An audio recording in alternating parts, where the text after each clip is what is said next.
I'm Untitled Chapter, and today we're going to take a look at the Arthurian Airsoft Mordreds.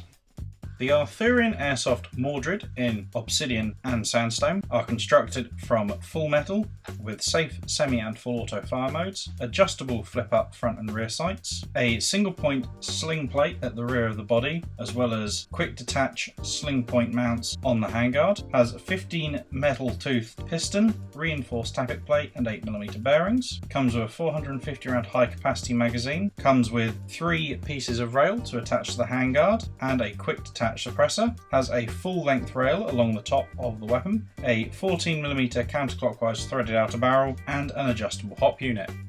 So we have 2 types of Mordred. We have the obsidian, which is in my left hand, and we have the sandstone, which is in my right. Now internally they're the same and mostly they are the same, but there are a few small features we will go over shortly. But for now I'm going to put down the obsidian and we're going to look at the sandstone. So internally they're the same. Like the other Arthurians, they're a V2 gearbox with a reinforced tappet plate, 8mm bearings and a 15 metal toothed piston. They also have the same stock. Now it's adjustable through multiple positions, and on both of them, to get to the battery compartment, we pop off the rear plate, pull out this, and you then get access to the battery compartment here. And it's really quite easy to put the battery in. Once it's in, you just put back the cover plate here.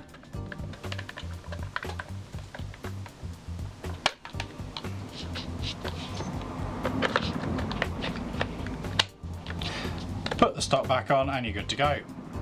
Now further forward on both models, they've got the single point sling loops, which you can attach single point sling to either side with quite happily.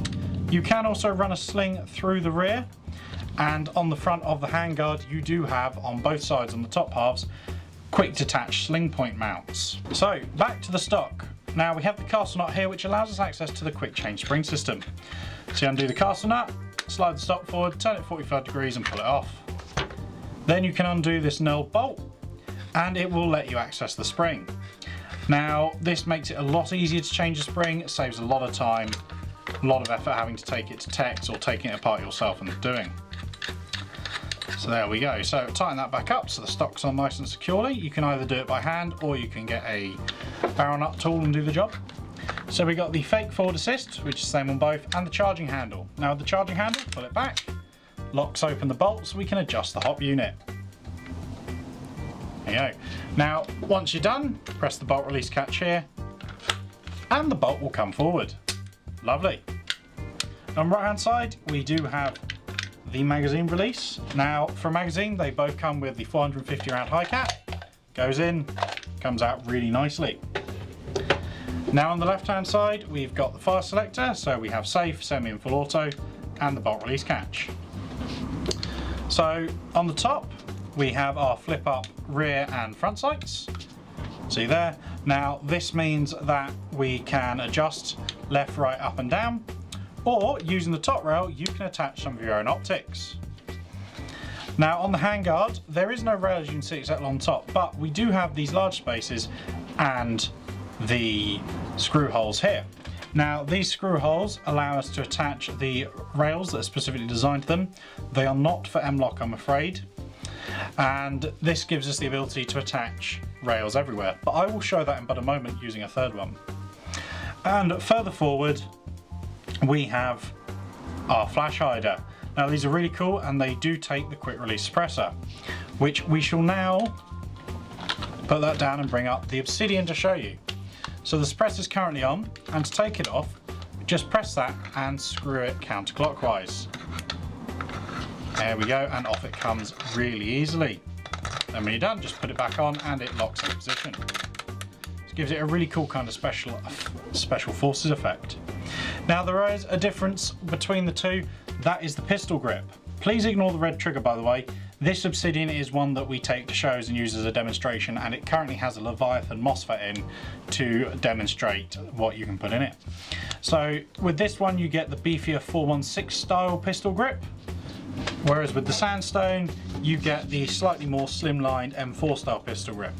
I personally prefer the sandstone's pistol grip. I think it's a bit more comfy and a little easier in the hand. But that is the main difference between them.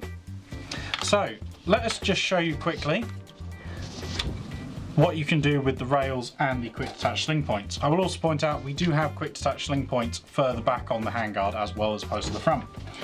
This means that combining with the rear sling loop at the back, you can do like I have done with my Mordred here.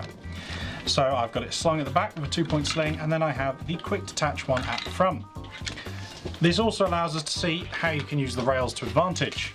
I've got one rail here holding on a foregrip, I've got another one here for spare items, and I have a rail here at 45-degree angles. This means I can have my torch on my weapon without it sticking out massively to the side. So it's up here, it's out the way, and still keeps this rifle more slim, which is really awesome that you can do that using these rails. So overall, the Mordreds, they are a really, really nice weapon. They're £300, they've got a quick change, they're full metal.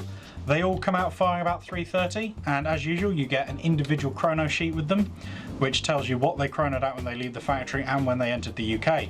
So you will be sure that you will get what you want on the chronograph.